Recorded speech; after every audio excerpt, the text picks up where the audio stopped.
Hi friends, എൻ്റെ ചെറിയ ഗാർഡനിൽ ഞാൻ സ്നേഹത്തോടെ വളർത്തിക്കൊണ്ടിരുന്ന ഒന്ന് രണ്ട് തെങ്ങിൻ ബോൺസായി ഉണ്ട്.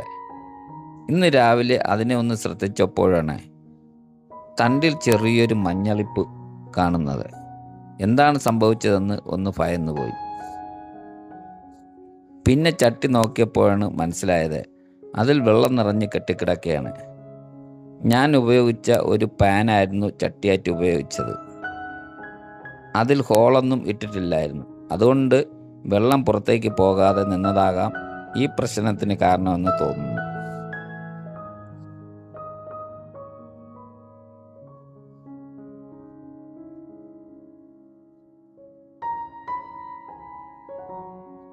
അതുകൊണ്ട് ഇനി നല്ല ഡ്രെയിനേജുള്ള പുതിയ ചട്ടിയിലേക്ക് മാറ്റി നടാം.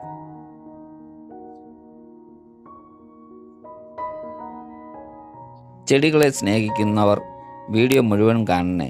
ഇതേപോലെ അനുഭവം ഉണ്ടായിട്ടുണ്ടെങ്കിൽ കമൻറ്റിൽ പറയാനും മറക്കല്ലേ.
മറ്റൊരു വീഡിയോയുമായി കാണാം. എല്ലാവർക്കും ബൈ.